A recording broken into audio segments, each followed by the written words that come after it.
Hi interns, and welcome back. I hope that you guys all had an amazing holiday season regardless of what you celebrate. I know that it was super chaotic here, and it was really nice to have a little break to spend focusing on the family. But we are back, and today's episode toes a bit of a line between misdiagnosis and malpractice. Well, at the root, our patient today was misdiagnosed. There is also an undercurrent of negligence, though I don't feel it was intentional enough to really declare this episode a malpractice. But I'll let you decide for yourselves. Welcome to the Miss Medical Podcast, Diagnosis Flatline. I'm your host, Destry Godwin. Miss Medical explores stories of misdiagnosis, malpractice, mysteries, and misogyny. You're my interns, and this is where true crime and medicine collide. This is Miss Medical.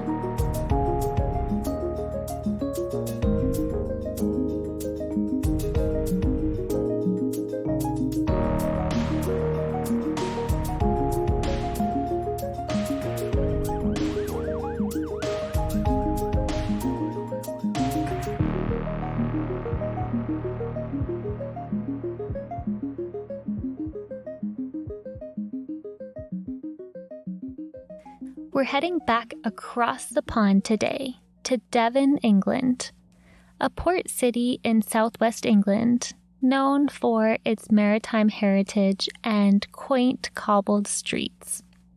It's also apparently home to the oldest gin distillery in England, which is a random yet interesting fact. Knowing that it's a port city, it makes sense that we meet David Hulme there, who had formerly been a Royal Navy serviceman for 14 years.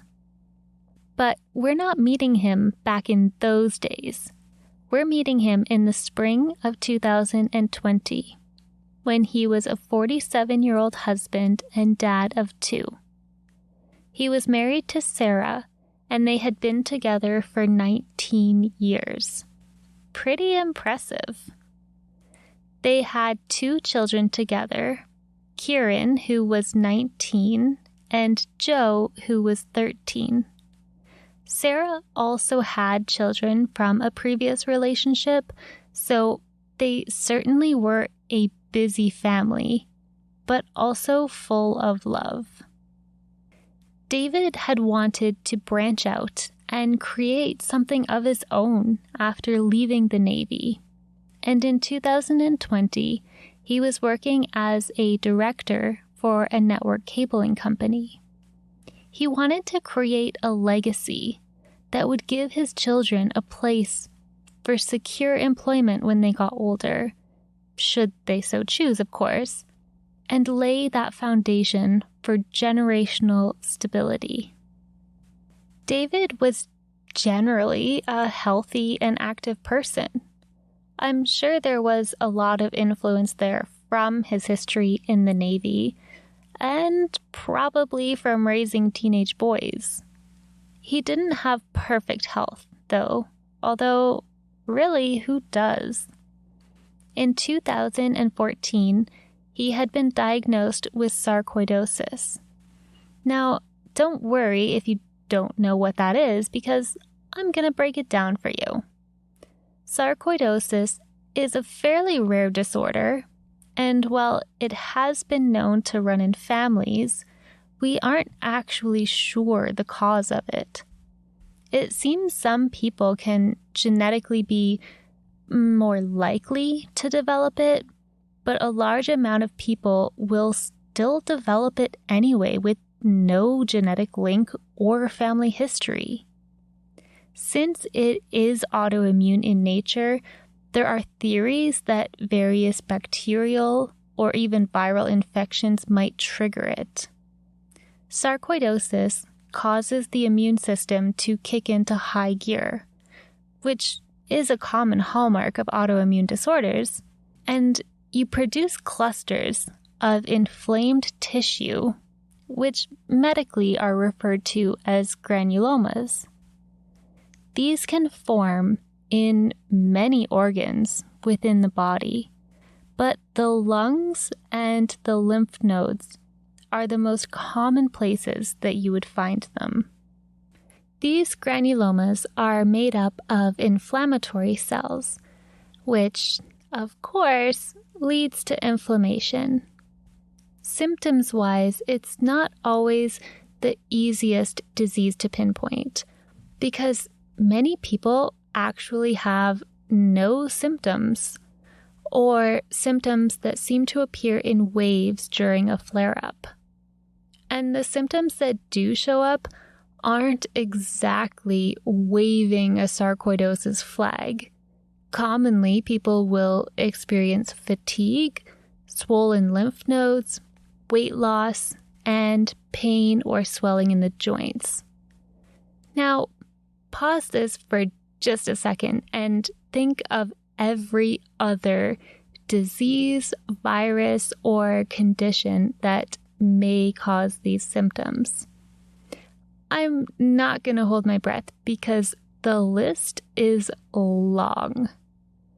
There are more localized symptoms, such as for patients with sarcoidosis primarily in the lungs, might also have a persistent dry cough or shortness of breath and wheezing.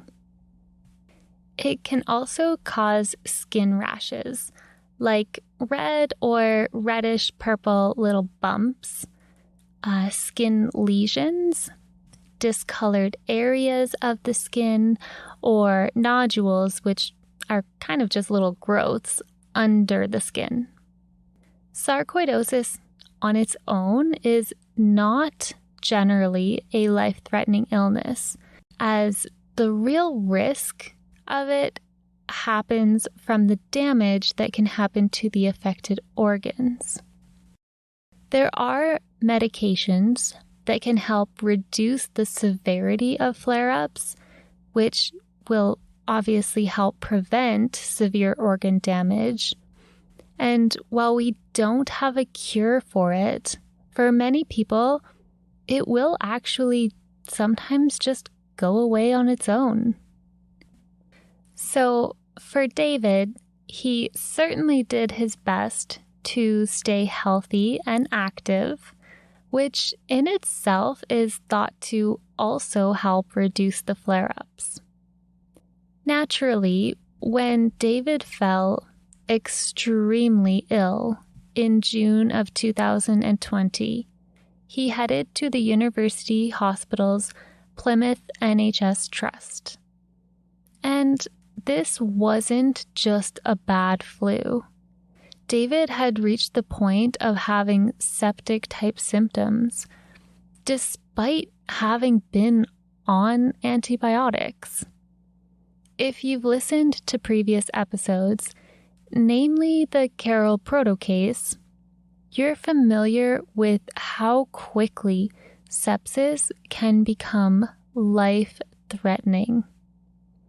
But after a thorough investigation into his symptoms and his complaints of breathing difficulties and a persistent cough, the hospital found that he had an abscess in his right lung. Now, this was actually a major finding. If you're not familiar with abscesses, they are a collection of pus and other fluids, usually caused by some form of infection. They can grow quite large, and they are at risk of rupturing. If they rupture, it can give the infection a platform to be able to start spreading throughout your body. Think of it like your best friend finds out her husband cheated on her. Now, a dark scenario, I know, but once that cat is out of the bag, the distrust and hurt seeps into every area of her life and relationship and is toxic. You can't put the secret back in the bag, and the damage just spreads like wildfire. Ultimately, it leads to the end of the relationship. Now, the risk of an abscess isn't just if it bursts, because if it grows large enough, the infection can seep into the surrounding tissues and ultimately make its way into the blood, becoming sepsis. So, in this case, for our analogy, I suppose it'd be more like if your best friend just suspected her husband cheated. There is no cat out of the bag moment, but the toxicity is still the same. She no longer trusts him and becomes paranoid, which also ultimately will spread through all aspects of the relationship. It's kind of just as toxic either way. In David's case, the hospital ended up doing a pneumonectomy. Like, literally, they removed the entire right lung. I found this really interesting. I don't have any of the medical records from this case to know what the size of the abscess was or the condition of the lung in general, but I found it peculiar that they so quickly opted to go straight to a pneumonectomy. I mean, it's the whole damn lung. As a side note, if they remove just a lobe of the lung, it's called a lobectomy. People can live with only one lung, but it's certainly not an ideal situation if it can be avoided.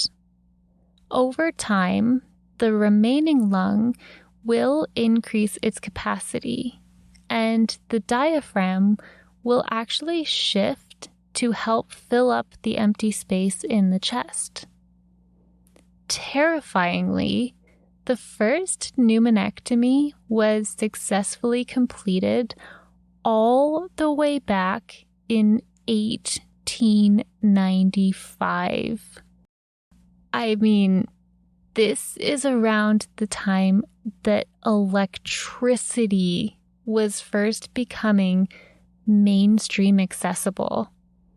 And here we have a dude cutting out an entire lung from a living patient. Science is just so crazy sometimes. Anyway, I'm getting really sidetracked here.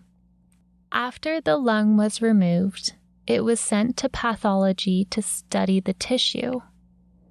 The particular pathologist who examined the sample noted in her report that she had identified signs of granulomatous inflammation, which would be in line with his previous sarcoidosis diagnosis.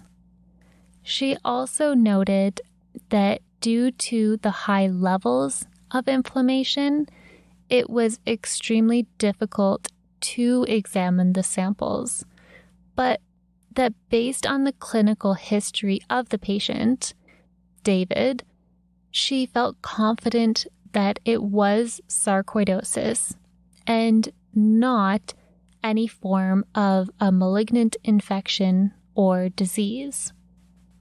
Recovery after having a lung removed is certainly not a walk in the park, but David's recovery was more difficult than expected. He continued to have bothersome symptoms through the fall and winter of 2020 and had seemed to hit a wall in his progress.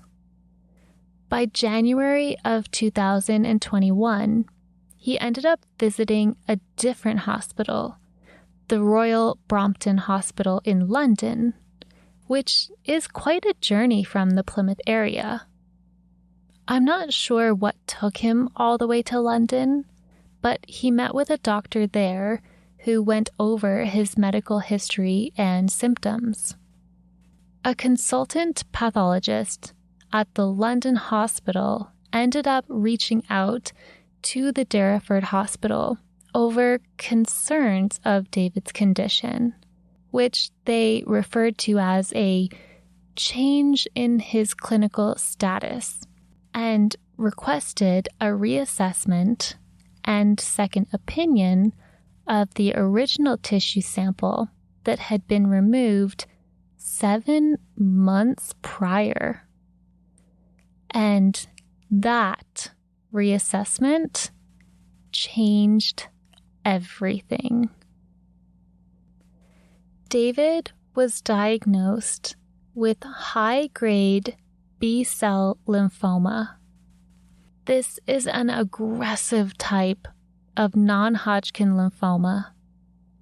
It's worth noting that there are several subcategories of B-cell lymphoma, and I'm not 100% certain in David's case, but my assumption would be diffuse large B-cell lymphoma. This is the most common type of non-Hodgkin lymphoma and is one of the more aggressive types, or medically high grade. According to Healthline, overall, the 5-year relative survival rate for non-Hodgkin's lymphoma is 73%. So basically, 3 out of 4 people with the disease are still alive after 5 years. Cancer.org backs this up, and for diffuse large B-cell, it lists the 5-year survival for a localized early stage diagnosis at 73%, though that drops to only 57% once you have distant sites present, or when the cancer has metastasized in later stages of the disease. But none of these statistics would matter to David.